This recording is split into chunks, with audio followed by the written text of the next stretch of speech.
வணக்கம். ஜோதிட சாஸ்திரத்துல முக்கியமான மூல நூல்கள் 53. பல்லாயிரக்கணக்கான நூல்கள் இருக்கிறது. 2005 2006ல் படிக்கப்பட்ட நூல்கள் 53 விதமான நூல்கள். அந்த மூல நூல்களிலிருந்து எடுத்த முக்கியமான ஜோதிட சூட்சும சுபத்துவம் பாபத்துவம் நிறைந்த யோகங்கள் 422 யோகங்கள் வருது. இந்த 422 யோகங்கள்ல நம்மளுடைய ஜாதகத்துல எந்த யோகம் சுபமாக இருக்கிறது, சுபயோகங்கள் என்னென்ன இருக்குது, அசுப யோகம் என்னென்ன இருக்கு, இந்த சுபயோகங்கள் நமக்கு முழுமையான பலனை தருதா, இல்லை அதில் இருக்கக்கூடிய இந்த அசுபயோகங்கள் இந்த சுபயோகங்கள்ல இருக்கக்கூடிய சுப பலன்களை சரி பண்ணிடுதா அப்படிங்கிறத பார்க்கணும். அப்போ இந்த சுபயோகங்களை வலுமிக்கதா மாற்றிக்கணும்னா இந்த சுபயோகங்கள் என்ன கிரகங்களினால் உருவாக்கப்பட்டிருக்கிறது என்பதை பார்த்து அந்த கிரக வழியை நாம் எவ்வாறு அதிகரித்துக் கொள்வது, அதற்கு எந்த விதமான வழிபாட்டை மேற்கொள்வது, எந்த நாளில் மேற்கொள்வது, எந்த திதியில் மேற்கொள்வது, எந்த நட்சத்திரத்தில் மேற்கொள்வது என்றெல்லாம் சில கணக்கீடுகள் உண்டு.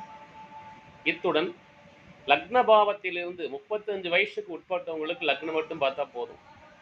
35 வயசுக்கு மேல வர்றப்ப சந்திரா லக்னம் பார்க்கணும், ராசி நின்ற லக்னம் பார்க்கணும். அதுவே 45 வயசுக்கு மேல போட்டான்னு சூரியன் என்ற கதி என்ற லக்னத்தையும் பார்க்கணும். 35 வயசுல கதியும் பார்க்கலாம். அப்ப விதி மதி கதி. விதி என்பது நீங்கள் பிறந்த பொழுது இருந்த லக்னம், மதி என்பது சந்திரா லக்னம், கதி என்பது சூரியன் என்ற லக்னத்தை எடுத்துக்கொள்ள வேண்டும். இன்ற 3 லக்ன அதிபதிகள் எப்படி இருக்காங்க, இந்த 3 லக்ன பாவங்கள் எப்படி இருக்கு, இந்த 3 லக்னனுடைய புள்ளி எதுல போகுது, இப்படிலாம் பார்க்கணும். அதற்கு மேல 1ஆம் பாவம், 4ஆம் பாவம், 7ஆம் பாவம், 10ஆம் பாவம், 2ஆம் பாவம், 5ஆம் பாவம், 8ஆம் பாவம், 11ஆம் பாவம், 1ஆம் பாவம், 5ஆம் பாவம், 9ஆம் பாவம். ஜன்ம லக்னம் எப்படி பார்க்கணும், சந்திரா லக்னம் எப்படி பார்க்கணும், சூரியன் என்ற இடத்தில் லக்னமாக கொண்டு விதி என்ற அடிப்படையில் பார்க்கணும்.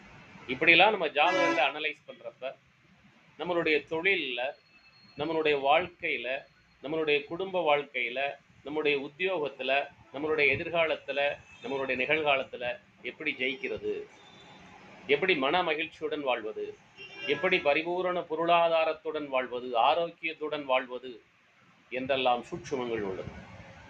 அவற்றையெல்லாம் அறிந்து நாம் சரியாக செயல்படுத்தினால் நம் வாழ்க்கை வெற்றி பாதையில் செல்லும். நீங்கள் விரும்பினால் என்னை தொடர்பு கொள்ளலாம். வெற்றி நிச்சயம்.